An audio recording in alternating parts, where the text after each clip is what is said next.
We're talking about Rec 3 Genesis. I like this movie. Never use the subtitle Genesis. It feels extra edgy that it's the third installment and it's called Genesis. Both quite edgy and gaudy. This is like full on, get your popcorn and just go, yeah! The main husband character, he looks like Ren from Corridor Digital. You've got knights in armor. You're Just gonna go out in a blaze of glory and just They go legitimately Crusader, full on medieval. Delighted, beloved children's entertainer, Sponge John. It feels like from the get-go, they said, all right, here's the pitch. And they just put up a picture, like, here is the bride covered in blood holding a chainsaw. And they went, greenlit.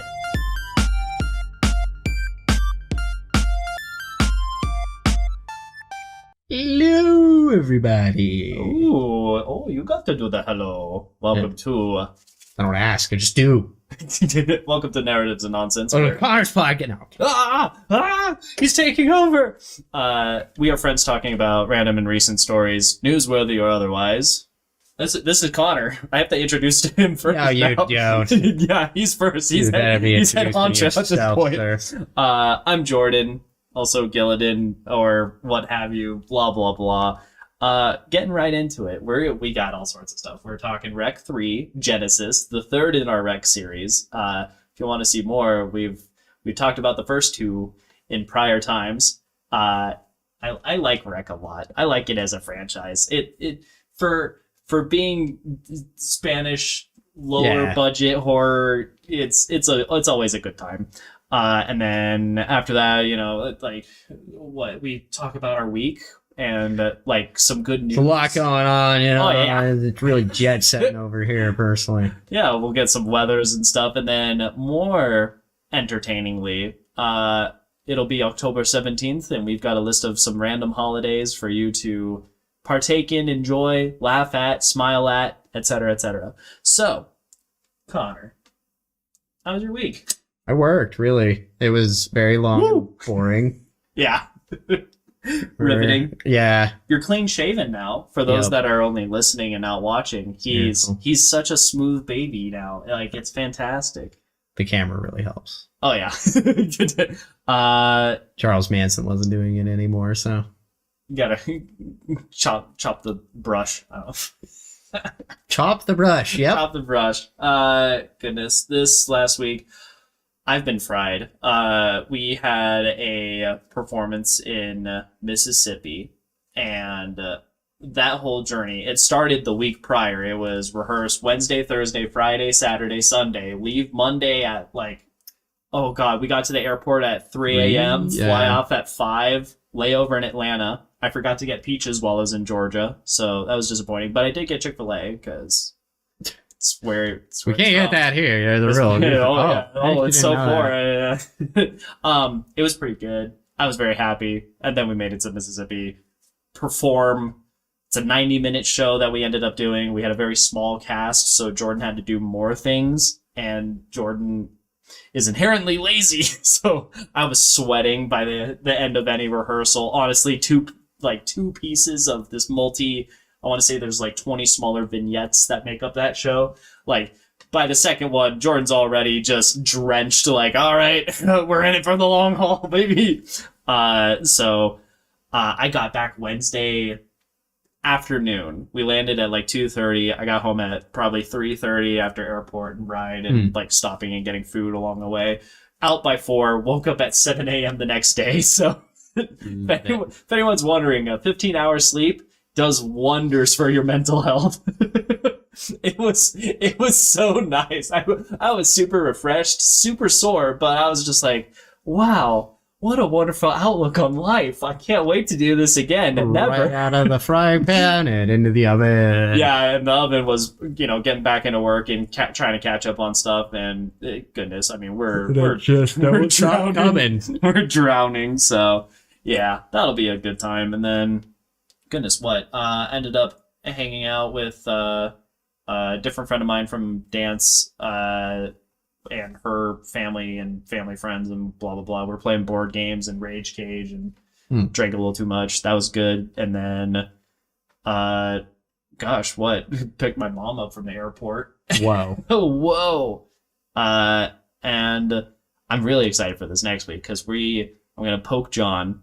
It's been a minute. We took a little bit of a break because life busyness and whatnot. But we are about to start Kingdom Hearts Birth by Sleep, the prequel, the 0.2 game in the Kingdom Hearts franchise. It's 10 years before the first game. Oh boy. Oh, we're about to just descend down the rabbit hole. I can't wait for 2 minutes in. He'll look at someone and go, wait, that's not who, huh? I cannot wait. Oh my gosh. I'm just going to replay Kingdom Hearts 2 again. Yeah. Kingdom Hearts 2 is so good though. That really has just stood the test of time. And then they did the remix of it, or remaster, or whatever you want. 2.5, yeah. Mm-hmm. Yep, and they just made it that much better. Oh, it's fantastic. So yeah, that's how last and this coming week will be. As far as like weather stuff, it's been nice. It's 60s to 70s. It's looking like we've been getting some nice like 40-degree nights, nice and cool. Bring all the temperature down. Perfect sleep to weather. Get like the full blanket cuddle up type stuff. We might have rain next weekend, that kind of thing. I love autumn. Fall is 10 out of 10 weather. That said, as far as news things goes, my goodness, let's do a little shout out to our home state here in Colorado. So, because we're that awesome. We're pretty awesome. Yeah. Actually, no, we're terrible. Don't move here, please. Please, this is not a good place to live. You can't afford absolutely to move here. You can't afford to move here. Yeah, just like don't even think about it. It's just goodness. So for Colorado news, related to Ukraine. Apparently, we have gone through with what this article was calling the largest war zone, like lion rescue ever. I don't know if that's a high bar to have to jump, but it's cool. It is a cool one. So apparently, for one of the zoos in southern Ukraine, which has been hit a lot with that combat and craziness, we managed to get 7 adult lions and 2 lion cubs out of Ukraine. They were temporarily like sheltered in Romania for a minute before making a more permanent home here in Colorado in the wildlife animal sanctuary here. And adding to that, there were another 2 lions that ended up going to their own reservation, nature preserve of sorts in South Africa. So that's pretty. It's cool. We saved some lions. Thanks for the lions. Yeah, we have lions now. So that was cool. Another thing that's more on the fun side of like, God, people are awesome thing is there's an 86-year-old man in Japan who has broken his own record for being the oldest to be competing in the bodybuilding championships out there. This man apparently started when he was 20 years old. He won his first championship bodybuilding competition when he was 24, and then he retired at 34. And then because his wife was going through some kind of illness, he wanted to encourage her, so he got back in the game at 50 years old, and he's just been cruising since. Like, this man don't stop. It's insane, right? Like, the thing that I think is really inspiring is he started bodybuilding at 20, and then like has just kept going. So do what you want at whatever age you want. You really can just do how you want and be. That was really cool. Another thing that I think is slightly on like the sillier but also cool side of things. So there's Mackenzie Scott. We've considered talking like at length about some of the philanthropy that she's been doing. She is Jeff Bezos's former wife that got the largest ever divorce. Bezos Slayer. Yeah, the absolute largest divorce settlement ever, if I'm correct. And she, I don't know, it's something where I think the number was there's $38 billion that she got out of that settlement. She's already donated something like $12 billion in the time since, because she's like, let's just get rid of all of it. Just out it goes. Like let's philanthropy it. So one thing that she announced we like our random holidays. I found out that this was announced on World Sight Day. This was October 13th, just this last week on, I think that's Thursday, is the 13th. I don't do math. Yeah. So, so she donated $15 million to Vision Spring. It's an organization that's dedicated specifically to getting glasses to farmers in developing countries, which is kind of important. It absolutely matters. It is a massive quality of life change. What I thought was really interesting is how needed it is. Seriously, it makes sense that people should have good eyesight, but how unaccessible or how out of reach or however you want to phrase it, it's been up to this point. One of the stats that they threw out was something like 65 to 85% of the people that they get glasses for had never even had an eye vision test, period. Much less, going so far as to actually get glasses. Spoiled for optometrists. Right? Yeah. So that was something where it's much more niche, and I think that's cooler for it. Farmer's good. Farmer's good. Farmers that can see are really good. Oh, yeah. And I want to say that she's donated $15 million. I think Vision Spring as a whole, they listed that having raised something like $70 million. Nice. So her single-handedly just boom, there's a fourth of everything they've done so far just right out the gate. It's pretty cool as far as quick math. Yeah. That said, they might need their eyesight because perfect segue. We're talking about more farming things. They've come out with a proposal for having a more algae-based farming for a couple of reasons. One, with algae, they're looking at algae as being a longer-term solution for nutritional needs for the world as a whole. It's something where, loose estimate, they're saying that algae could potentially meet the nutrition of up to 10 billion people, which is it from a single source type is you need massive. to buy a lot of fish tanks. Yeah, and speaking of fish, by pushing more for algae, the reason that there's this push is they're thinking it could become kind of a new breadbasket of the global south is the phrasing they were using. A lot of those nutritional needs, especially for protein, is coming from fish, which are getting pretty strained because we like to eat, and there's a lot of fish, but not that many. So that's something where by diverting some of that nutritional need to algae and possibly going so far as to replace it, we now have enough protein. There's a lot of protein apparently in this algae that you could supplement far more people. So you're telling me algae burgers. Algae burger. I'm actually curious to see how that would taste because I've really liked bean burgers, Impossible Burger type stuff. I'm not vegetarian, but I'm you know what? If it's not much different going between the two, I have no preference. Let's go for it. I always just say just make it your own thing. I love mushrooms, so forager burgers are just awesome to me. Yeah, dude, mushrooms are so good. Oh, I love them. So anyway, protein rich, awesome. Scalable, awesome. The other thing, in addition to that, is in terms of growing algae, unlike something like let's say beef. Beef is carbon taxing because cows fart.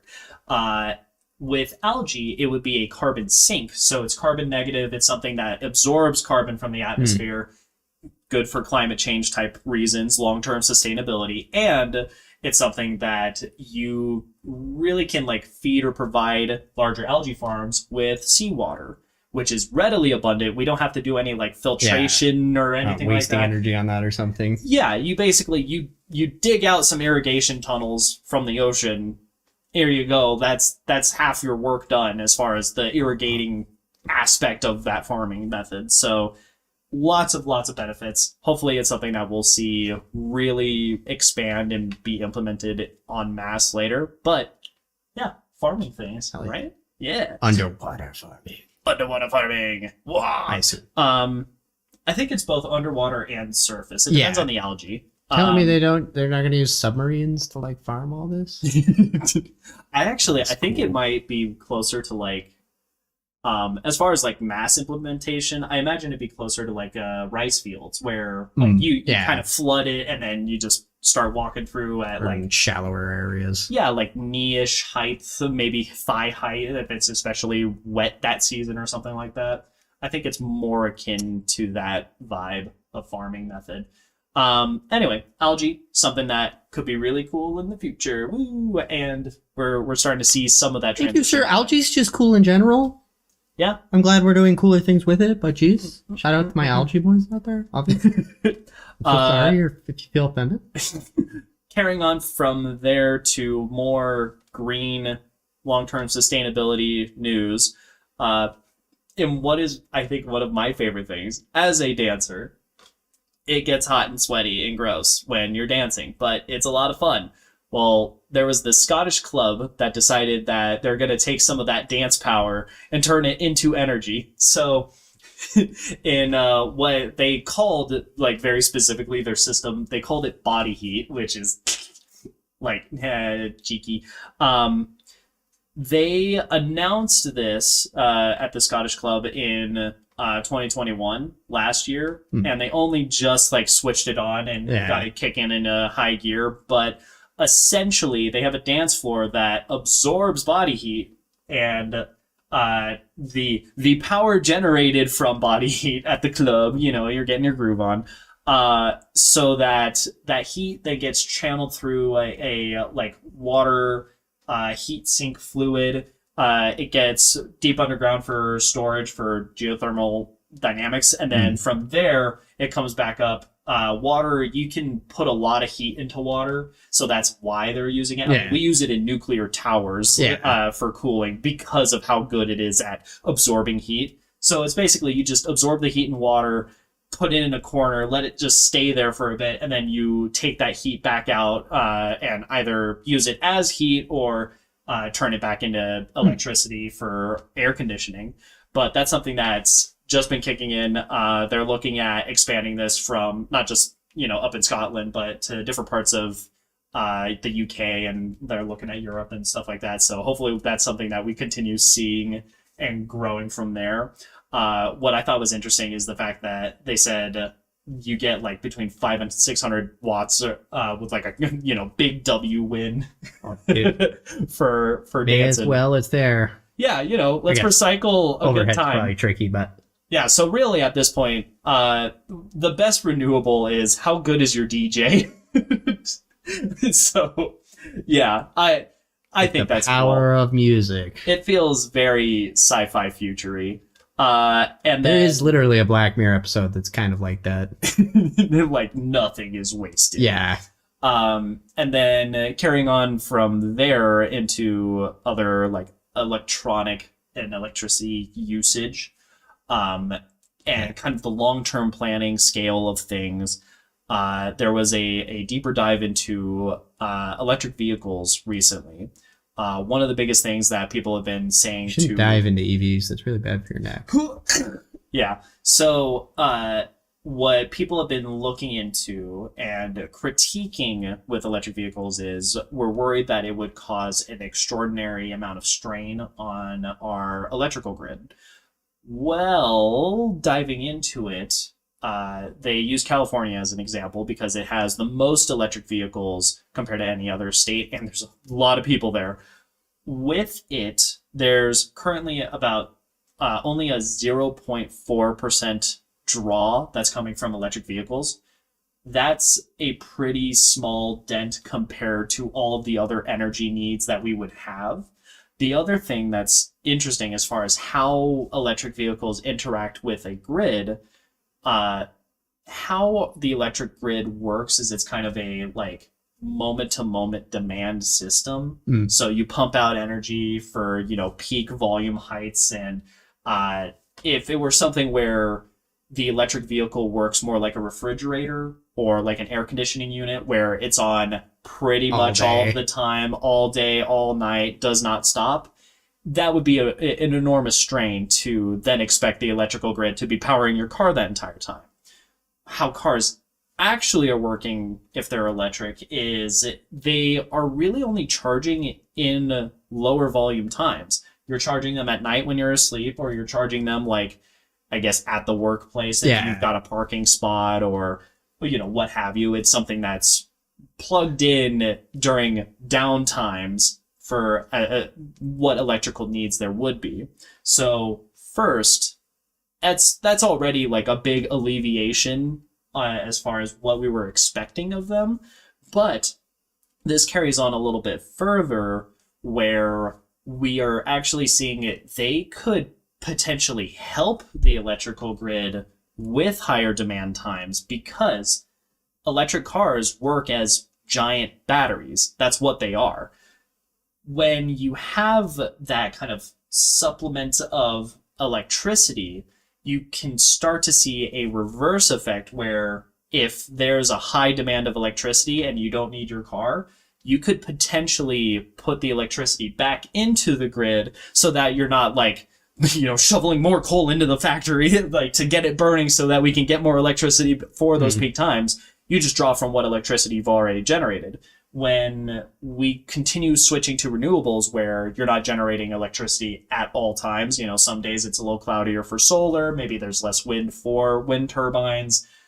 We have a whole fleet of batteries running around. Yeah, if every house has a battery just chilling there, that's something that could be immensely impactful for how our electricity grid handles and continues to use power when we do more renewable stuff anyway.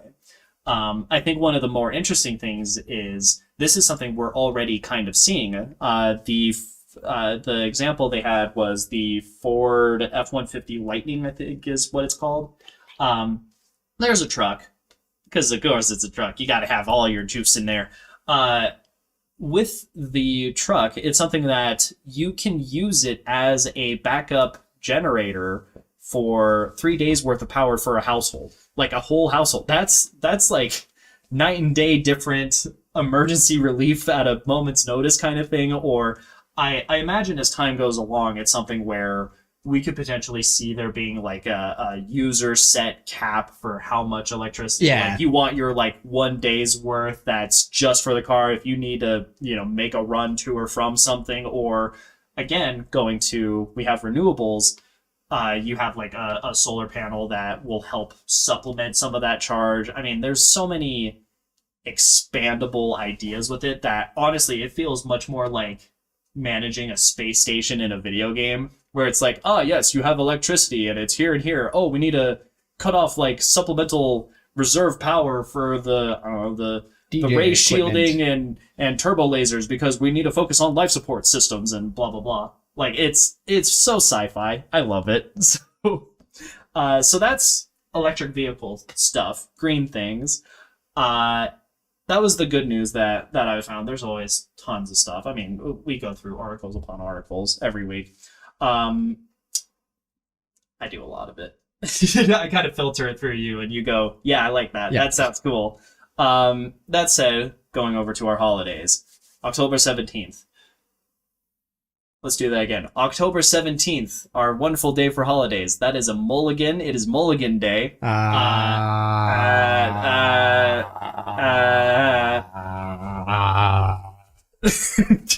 And there he goes. So I quit. Goodbye.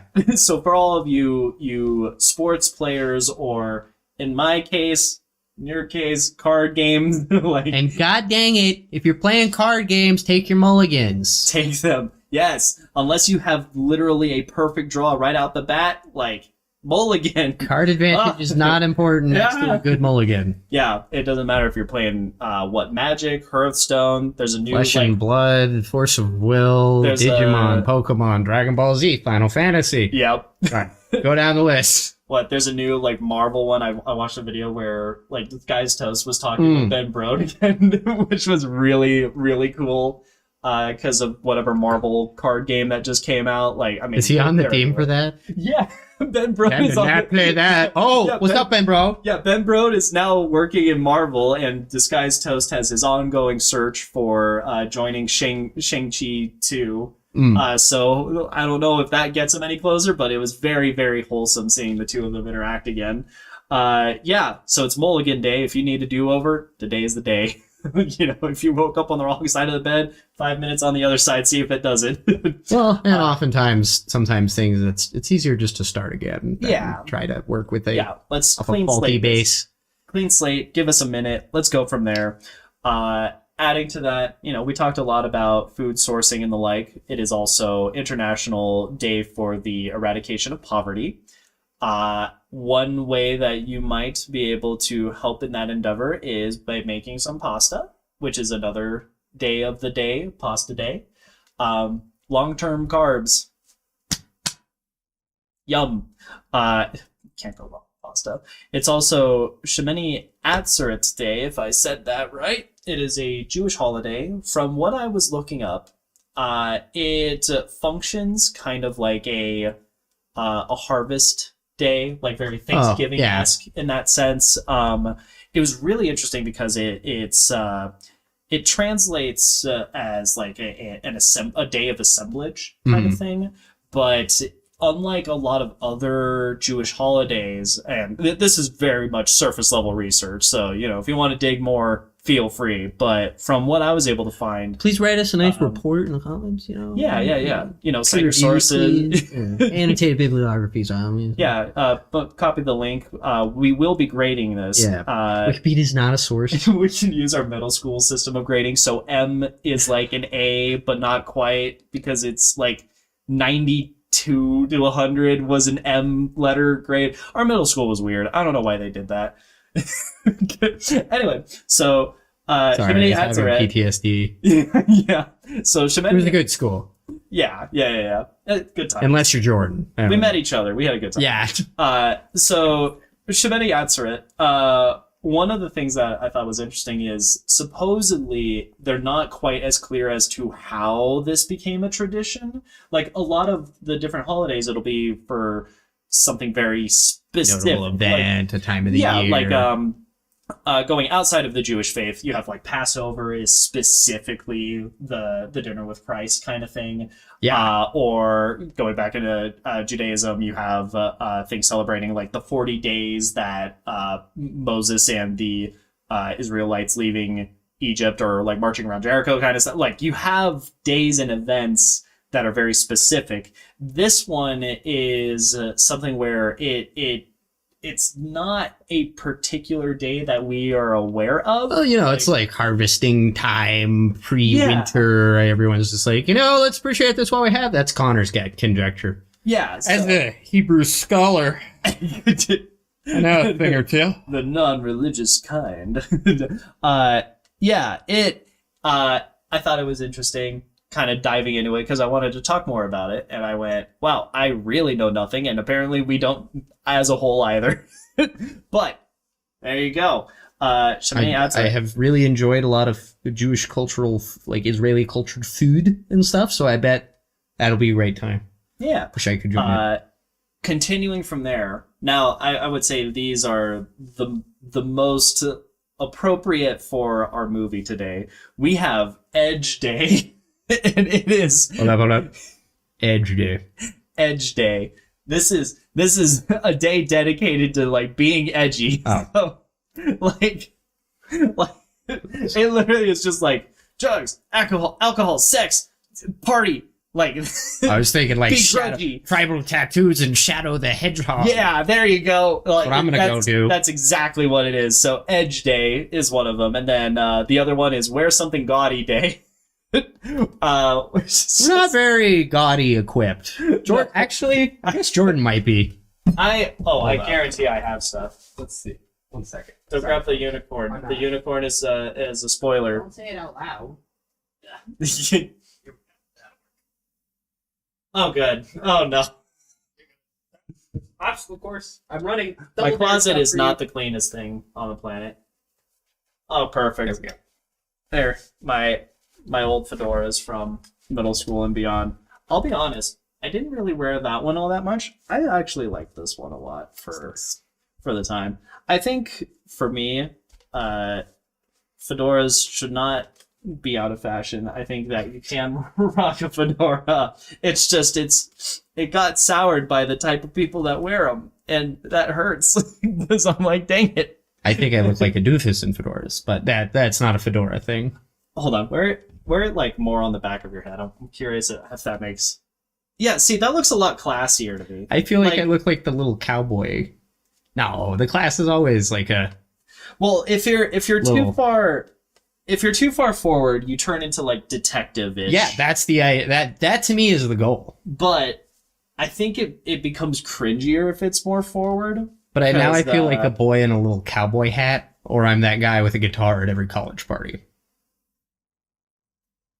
I could see the guitar thing. I don't really see the boy with the like much. The little cowboy hat. Like it's a little too small for me.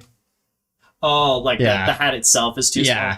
I don't know. I think there's a delicate balance of where you position a fedora that very much changes your vibe. For me, I'm much more more towards the back rather than front forward. All right, I got it. Like this is too chic, fashion chic. I don't know. I'm gonna trust Michael Jackson knew what he was doing. Oh, damn it. Well, he also had a much wider brim on his fedoras too. That helps. Yeah, I feel like we're in like the 20s ish.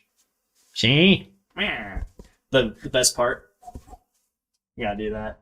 I don't want to drop your fedora on the ground. Whoosh, whoosh. Oh, Oh, whatever shit, that I was. messed it up. Hold on, take 2.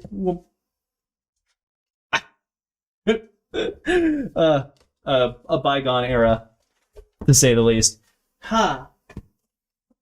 Oh, Respectful. I like fedoras. That was a tangent. Yeah. There's like a shelf back there with all of them. Yeah. That's a small collection. Part of the collection. How many do I even have? But I have at least 12. But Jordan's Just a good eyeballing person, it. so he can get away with it. Fedoras. I also think, And he you know smells what's nice. really classy with a fedora? Going on the gaudy realm, having a matching like vest, I think makes it. It feels very 20s fashion forward. I don't know how to describe it. I am not a good repository for fashion because I wear t-shirts and jeans or cargo shorts. I mean, to be fair, I'm also right now in sweatpants and a Punisher shirt. And you work remotely from home, so it's like I really don't care about fashion.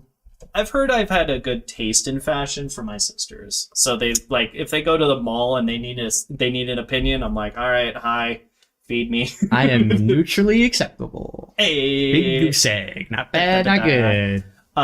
So on the subject of edge and gaudy, we're talking about Rec 3 Genesis, which is both quite edgy and gaudy as this all. Yeah, even the title, the fact that this got the subtitle of Rec 3 Genesis. Please, I like this movie. Never use the subtitle Genesis. Yeah, especially for a third movie. Retribution. It feels extra edgy that this is the third installment and it's called Genesis. Oh man. So this came out in 2012, yeah. So yeah, end of the world. That was a good time. So this movie, it's something else. It goes all over the place. I mean, excuse me. It feels way less serious than the other two Recs. This is definitely a movie you could have done a few things differently, and it could have not been a Rec movie. Yes, yeah, but literally, it feels the most removed of what we've seen so far. I would even go so far because I've seen all of the franchise. Rec 4 feels much more return to form, connected to the Rec universe. With this one, it's kind of it's still a light spoiler for Rec 1. It's a zombie movie where the zombies are demonic possession gone wrong, basically. Kind of Da Vinci Code-ish. Yeah. So it's something where the church was experimenting on trying to cure demonism. Yeah, like possessions and stuff. Yeah, just outright. Can we cure this with science? The gateways to hell. Not literally, but metaphorically. And it... Weirdly parallel to COVID. Yeah. So in that sense, this movie is a wreck movie. The zombies have this religious aspect connotation. They're still very much zombies, though. Yeah, you get sources. bit, you turn into a zombie. But parts of the things that are more on the religious side is it's like one of their weaknesses is if you read a prayer, it'll stun lock them. We're not sure if anyone can do that or you have to be a priest. Yeah. The results may vary. Results unclear. It might even depend on your prayer. What prayer you say could make a big diff. Like, who knows? But we know that much. And then there is one moment where they're like walking up a set of stairs or downstairs, whatever. There's a mirror and they look in the mirror and you see like one of the zombie-ish creature thing, demon-possessed girl like thing. Reverse vampire. Yeah, from Rec 1/2, because 1 and 2 are low-key two parts of the same setting. So that's like how it kind of fits in this wider Rec universe franchise.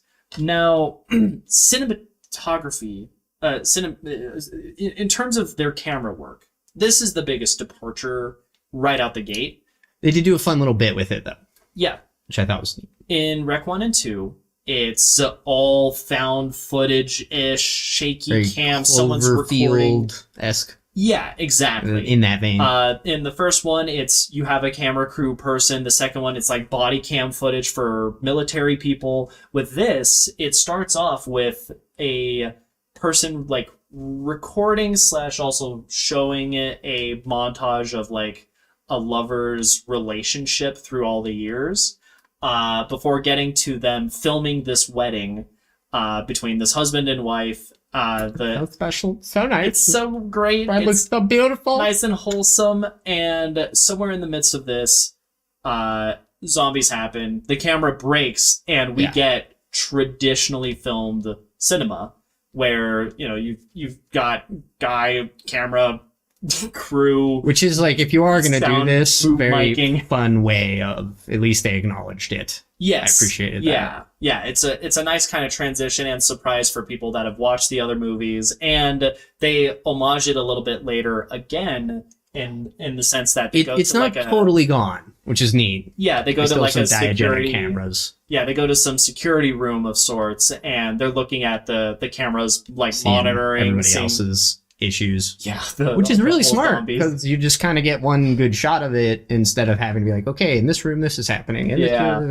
Yeah, and it also good economic filmmaking, I think. Yeah, and speaking of which, this, as far as like economic filmmaking goes, this only had about $1 million, give or take, more than the previous film.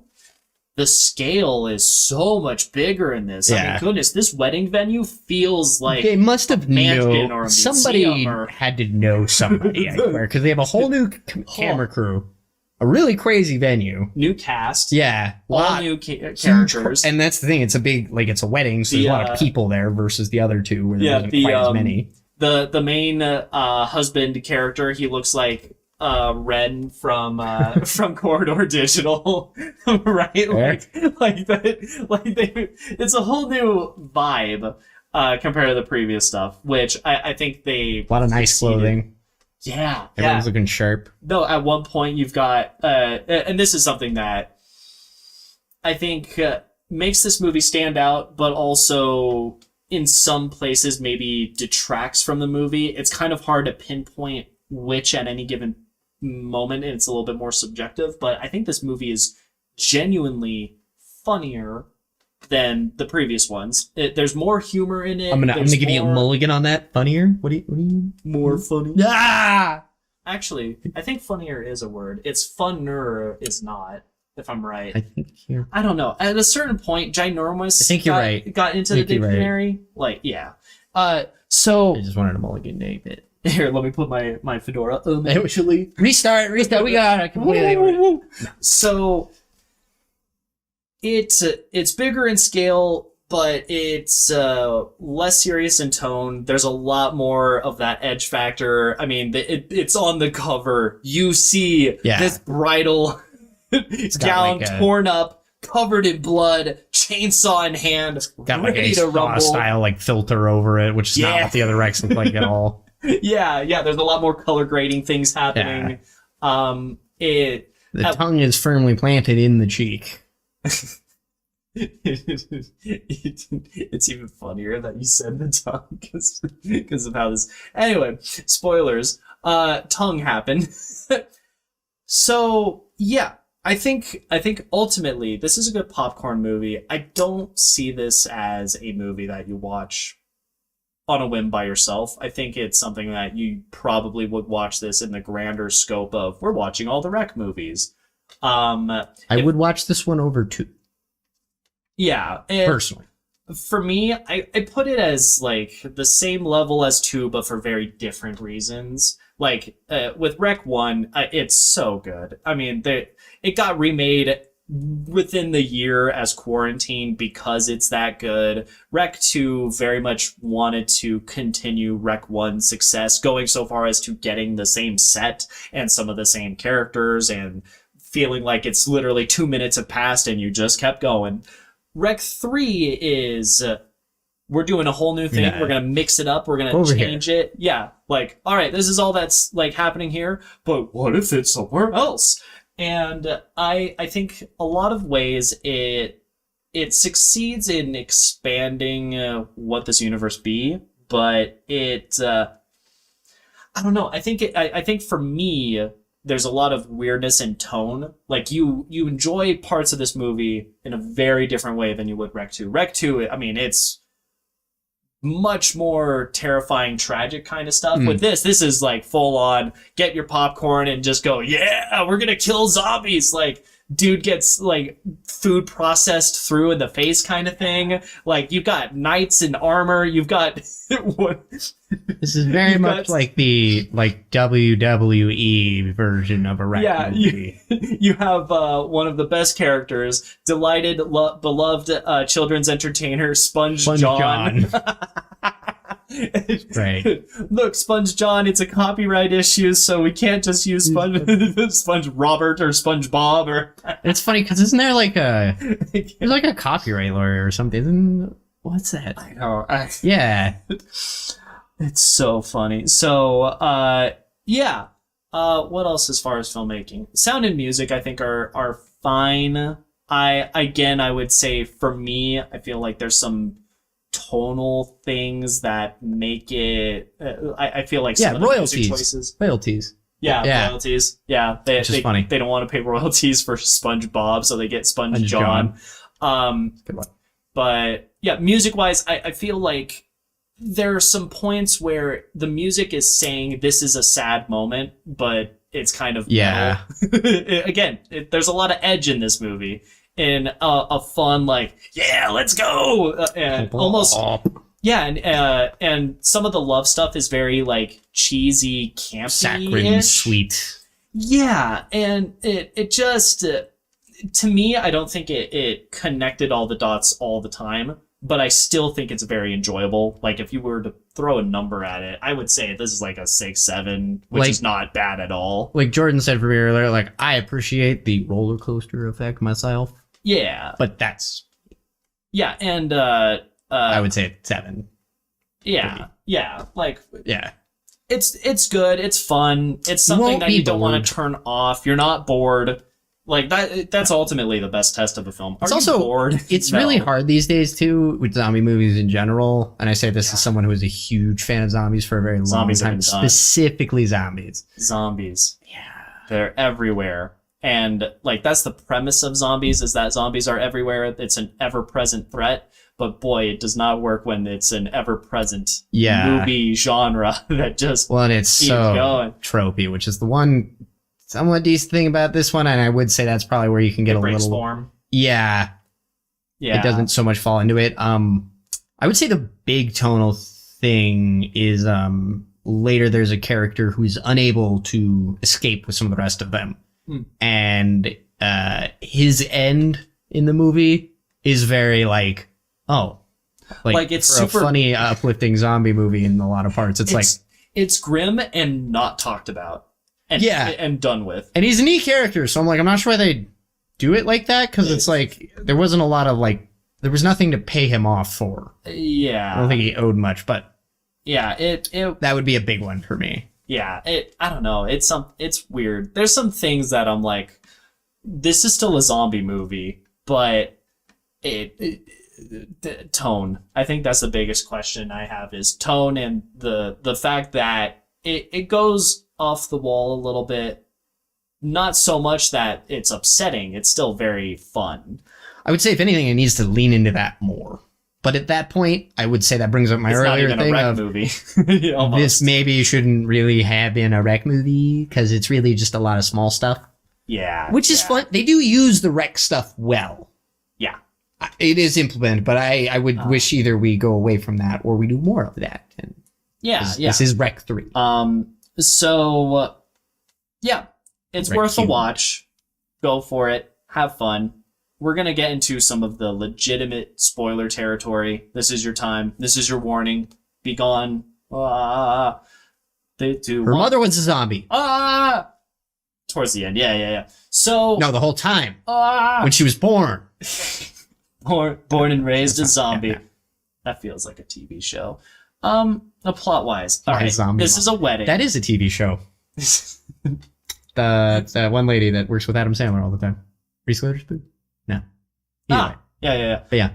So plot-wise, this movie is set at a wedding. A very big, very, like, flamboyant, large-scale wedding. Jesus, it's such a huge venue. Yeah, the place they shoot it is lovely. Holy crap. And, again, the last movie was in one location and some studio stuff. This feels big. It's still like I think whoa. Mostly one location. I don't think there's some sewer stuff later. Obviously I don't think that's there, but for the most part it's one. But it's a big one. Yeah, and to it.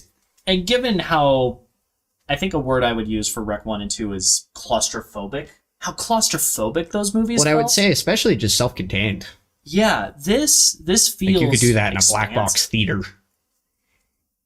That's a great way to put it. Yeah, with this one, this feels like no. We're getting out there. We're in the street. We're in like every the part dance of this hall banquet area. Which I guess when you throw an extra $1 million at it, they're like, okay, we really need to like up the stakes. Do the thing here. Goodness, you guys got this venue is large enough that they have a security room with camera monitors looking at 12 different areas. Like you get to watch like cops getting eaten in their police vehicle.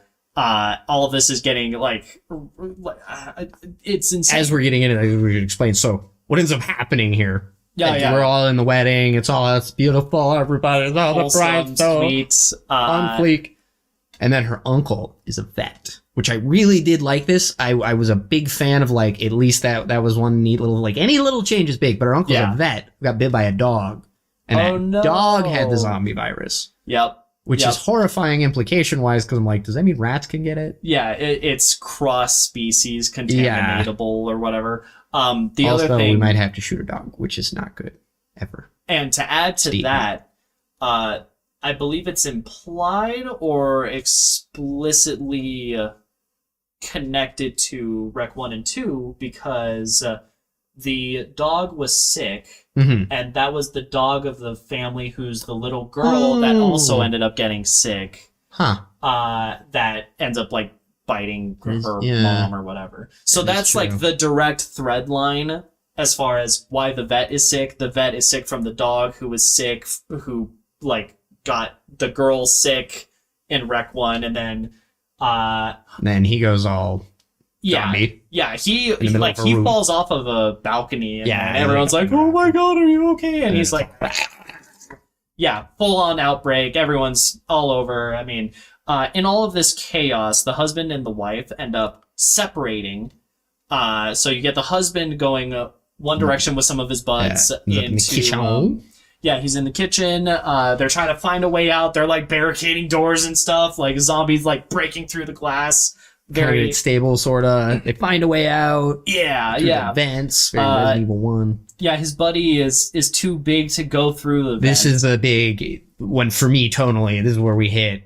His buddy is too heavy to get up into the vents. Yeah, which is like, at the moment. And then how they resolve this. Here's the thing. Like, I thought, okay, this will be fun. we're gonna show how this person's gonna overcome it anyways, because that's what zombies are about, is like overcoming it. So I'm like, all right, how is this guy gonna overcome, or is he gonna go out? Especially in this movie. Yeah, or is he just gonna go out in a blaze of glory and just I'll take as many with me as I can. Yeah, and how it ends is we eventually go back to this kitchen.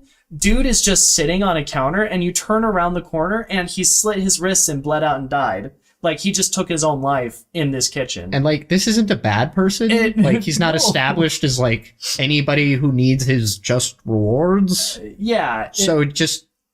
And it's completely glossed over. Like, it's like a 2 seconds, oh no. But then you keep turning the camera, and it's like, oh look, there's a zombie. Uh-oh. Yeah. And then we, like, food processor dude in the face, which is, like, it's such a cool... But that's the issue. Really cool. It's like, oh man, suicide guy, and then the food processor. It's like... Oh, yeah, it feels and it's like you still could have done that. Just do it better in a cool way. Like, have a big thing, not just actually, poor guy. This comes to mind with when we were going through Nightbreed. This was the podcast we did prior. There was a moment in the movie where I went, all right, I'm emotionally disconnecting because I feel like the priorities are here's the cool fun factor and not the, all right, let's get invested.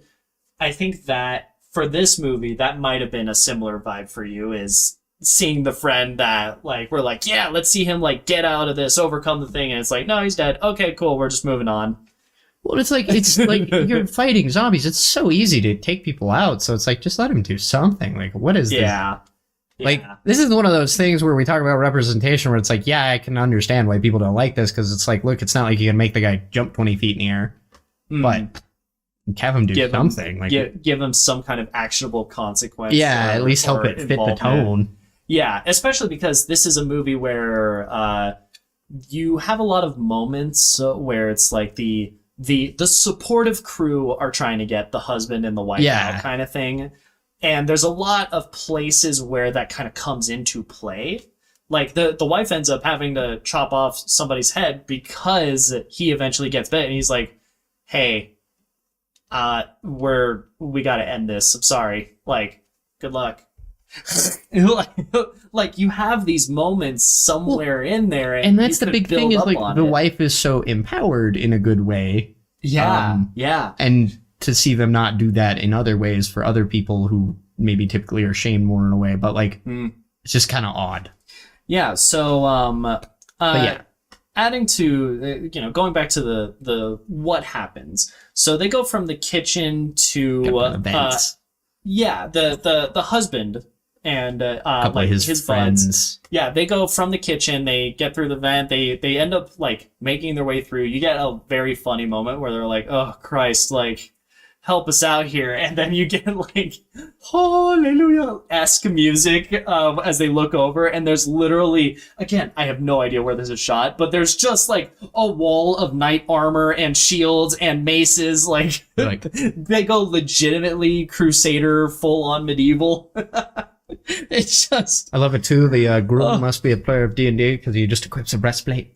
Yeah, he's just like, all right, let's go. He's a medium armor guy. I like it. I like it. And then on the wife's side of things, she, I believe, ends up going upstairs. She's talking with the priest, who's like, it's the end of days. They're up in the surveillance room, kind of. Yep. They're seeing everything that's going down. I mean, it's hectic everywhere. And from there, they end up, like, trying to get out. They fail. They end up climbing down the window. Over to the husband, though. So he now knows she's alive. Yeah. They both know that, which is, I thought that was fun. Yeah. So there's lots of moments where it's... The way that I described it is it's very cat and mousey, except it's not a one is chasing the other. It's both of them are trying to get back together through thick and thin, sickness and in health, till death do you part, very on the nose in that sense. Which is, it's a fun theme they play out. Yeah. With all the religious implications of this series, it's kind of cool. Yeah, so she and, like, the priest and I think one other dude, they end up, like, climbing out of a window to try to get down, and you get, like, one of those almost Scooby-Doo-esque scenes where she's, like, right here climbing down the window, and then you see, like, the husband in knight armor with the other guy just, like, 10 feet away. They just miss her kind of thing. It's very silly. Again, this is tonally is a very strange movie. She ends up going into some like random room. They hear noises. They can see a body like hunched over somebody else. And they like turn the corner and it's a dude having oral sex with a woman. Like, this is one of her friends, I believe. Yeah. Who didn't even want to go to the wedding and then was invited and was like, well, now I have to. Kind of back and forth dialogue they end up having. Again, it's very silly. Meanwhile, like they're on the other side of like a giant window where there's just a zombie like staring at the two of them talking, like getting mushy with each other. Just oh my gosh, yeah.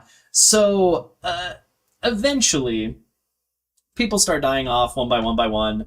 The wife ends up in like this large sewer tunnel. Underneath the city streets. She gets a chainsaw, cuts off part of her dress, starts cutting a random down. drop. Yeah, right.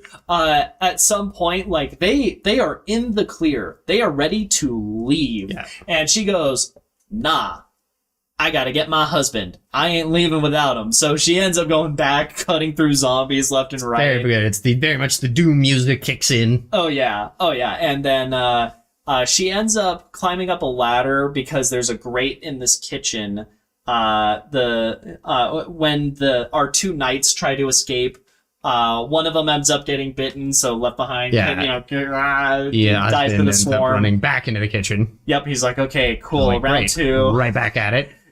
She is talking to him through the grate. He's talking to her. They tried to escape earlier through it by using like a little Swiss Army knife screwdriver that he ended up dropping. She grabs it, hands it up to him. It was smart. I liked that. That was really cool. Little Very Chekhov's much gun. looping it. And looping those two locations into each other. That was really smart. I like that a lot. Yeah. So they end up reuniting. They're covered in blood from their own warrior escapades. Swords. Oh yeah. So from there, they end up leaving somewhere. There's SpongeBob John, who's still in his costume, and they're like, "Why didn't you get out of it?" He's like, "I'm not wearing anything else under this." What? It's a very funny and weird movie. They go out into the rain. They're like now vineyard, I believe. Yeah. Kinda.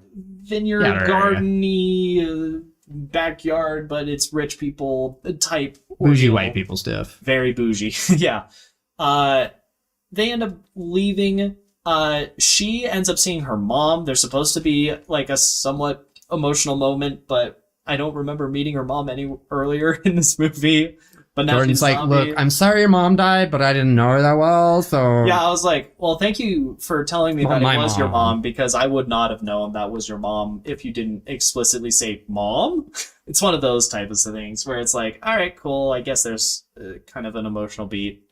And then she ends up getting bit by her grandpa, who... Oh, yeah, so going off of the prayer priest thing. and scripture and whatnot. So he's talking, he's saying a prayer over the PA. Same PA that she was using. Yeah, and it's a full-on Deus Ex Machina. Like, the husband and the wife are in the kitchen. They're about to get properly got, and then all of them get stun-locked because the priest is reciting prayers. And all of the demon-possessed zombies are just... So they start walking out. The grandpa... But the grandpa zombie has the deaf debuff. Yeah, he's deaf and has a hearing aid that isn't working. And so that's why he doesn't hear the prayer, doesn't get stun locked, ends up biting the wife. Right when they thought they were safe, they're in the clear. She's like, you gotta get me out of this. So here, they do one of those choppy offy, the lemmy, stop the infection. Totally works. Yep. It didn't work. He carries her through out to like the far perimeter of this whole venue, which is now properly like quarantined off, plastic barriers, we hit the wreck lots part of again. militia, military SWAT units. This was definitely one of those things where it's like, oh yeah, wreck movie, right? Yeah, this is wreck. Like, this is all on lockdown. The governance in charge knows what it's doing for preventing an outbreak. Wow, incredible. So what ends up happening is they walk out. He's holding her as she's turning into a zombie. The classic. Yeah, very, very like wedding day. Yeah, Greek tragedy, Romeo Juliet-esque type of thing where they can't be together-ish type ordeal. I don't. Maybe it's more like Eurydice and what is it? Not Oedipus. Whoever Orpheus. I think. That kind of vibe. Yeah, Orpheus and Eurydice. Yeah. So it's way. Eurydice. It's the other one that I forget because isn't Eurydice the lady? Eurydice is the lady who is in. She goes to the underworld, and then Guy comes down to like take her out. Yeah, but he's not allowed to look back at her because if he does. I know that. I get her confused with the one who becomes Hades' bride. I believe that's also Eurydice. No, because that lady is the one that Orpheus plays to and begs Hades to let his. Persephone? That's it. Yes. Little mythology for you. You studied Greek myth in 6th grade. It is called narratives and nonsense. Anyway. Carrying the bride out. Very much emblematic of the you've gone into hell and taken her out and doesn't quite work, doesn't pan out. So he's holding her, she's turning. All of the militia, military, SWAT team. Yeah. Drop the zombie. Like, what are you doing? Like, drop her. And he goes, nah. Starts making out with her. She bites off his tongue and spits it halfway across the room. He's screaming. She's like ready to attack. They both just get peppered with bullets. Very Bonnie and Clyde type thing. That is a good, yeah. Right, yeah. And as they're bleeding out, dying on the ground, she, as a zombie, is like trying to get at him while he is just like, I love you, and holds her hand, and they both die. And that's the end.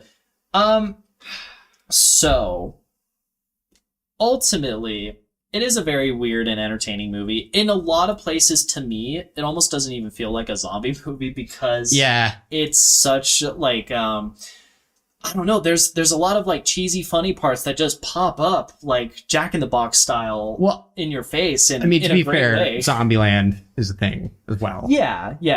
I think, maybe what I would say is, like, Zombieland nails what this is almost trying to do in a way. I think that Zombieland also has the benefit of just being a bigger production. I mean, you have Woody Harrelson and and Bill Murray. Yeah, he just shows up pretending to be a zombie. Like Zombieland has a lot of heat there, of power behind it, and I think with this, they did get a little bit more budget than they previously had. I just don't think it manages to reach the same heights of like comedy and zombie stuff. And I think for some of the more like emotionally engaging beats of the movie, to me, it hits a mark on some of them, but not all of them.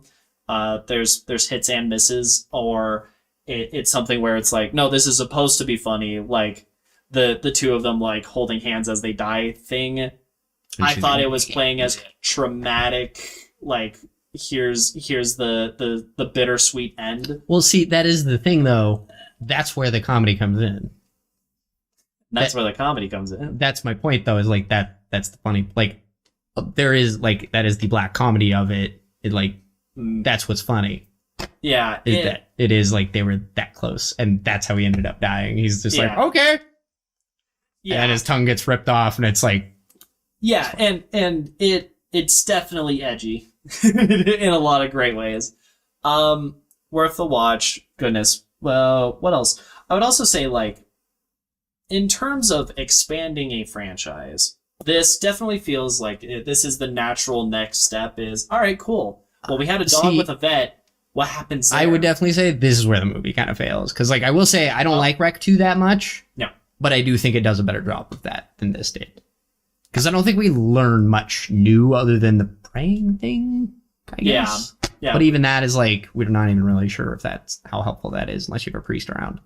Yeah, and likewise, we accidentally fall into that as opposed to the person who was literally sent in Rec 2 as a priest to handle this shit before it got out of hand. And they and that didn't work very well. The girl in the mirror was like Yeah, I didn't really get that. I was like, it's like, okay, cool, reference to the other one. Like, that's the most connective tissue. It from a film standpoint, I think it makes sense. All right, let's get bigger set, bigger story. This really feels like a VHS 2 short that got made into an entire movie and had Rec slapped on it. That's a good way to put it. Yeah, in a similar vein, the straight to DVD sequel to Quarantine, the remake of Rec for the US audience, Quarantine 2 Terminal, I think that sits in the same realm of like, all right, let's see where let's see where the story becomes more zombies outside of, you know, our one isolated claustrophobic apartment building location. Generally, I mean, there's kind of this very cheesy, campy love theme that I think is nice. I like the wedding as a setting for a zombie outbreak. That was fun. Like this. Honestly, it feels like from the get-go they said, "All right, here's the pitch," and they just put up a picture like, "Here is the bride covered in blood holding a chainsaw," and they went, greenlit. It does lead me to think that, like, I'm like, somebody on here who had some power really likes Quentin Tarantino. Not even just because of the bride thing, but just how it's handled overall is just very pulpy. That's a good way to put it. Yeah. But I really enjoyed it. Yeah, I think that this, to me, it feels very similar to how with the Fast and Furious franchise movies, like, things get a little bit more bonkers as it goes. I feel like this follows a similar trend where it's like, all right, we're going to experiment, we're going to throw some stuff out there, we'll see what sticks, we'll see what doesn't, and then go from there. I think with this, they probably saw more things that didn't stick than did. With Rec 4, I have a little bit of precognition. We'll get there eventually. With Rec 4, I feel like they learned good lessons from both this and Rec 2. Probably Quarantine, too. But yeah, honestly, with Quarantine and how Quarantine 2 went, which I don't even know if I want to subject you to that one, because it's... I just see Quarantine and I'm like, yeah, Quarantine's not bad. I don't like that word. Oh, yeah. I'm just like, I'm kind of okay, you know? And recent, hindsight's 20/20. Yeah, I'm good. I dealt with enough of that. The movie Quarantine is not so bad. I think it is a very faithful, it really is like one for one with Rec in a lot of places, but filmed in a studio, bigger budget. Quarantine 2, I don't know what they were doing with it. I mean, they went on a limb. I think like with this, they were slapping Quarantine on something. Yeah, it's something. So yeah, go watch it. It's a good time. That said, if you want to see some of our other stuff, we're doing more spooky things. We talked Nightbreed. We mentioned that.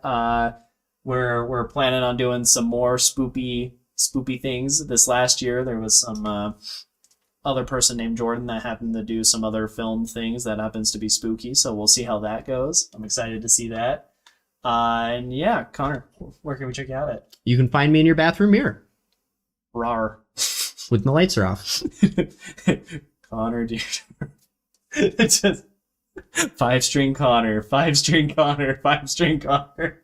Then he with the beard. No, I'm just stuck there. I'm if like, you say it twice more, I start knocking. I'm like, let me out. I actually don't know how to stop this. Can you try it again? I was in the middle of eating ramen, please. It wasn't a good plan. I'm not sure why I made this deal. Yeah. Nice bathroom though. Yeah, well, like you're really cleaning the place up. Where can we find you? If you want to see more of me, it's Gildan for the Win, linked following shortly. And then, goodness, we're playing Kingdom Hearts on Wednesdays. Sometimes on Tuesdays, we'll play a thing. Sometimes on Sundays, I'll play a thing on a different person's channel. I don't know when that'll happen, but my buddy Marcus and I will eventually play Knights of the Old Republic, hopefully. And then, Jesus, I got zombie. I was going to say. Following that, if you want to see more of both of us, Nerves of Nonsense, we are here Mondays in the evenings. It's mostly every week. There's some gaps here and there, but you know what? We keep it fairly consistent, I would say. Yeah, I think we've overall been more consistent than in. Anyway, yeah. Check us out. Have a great rest of your week. Don't get bit by dogs. Fade into black.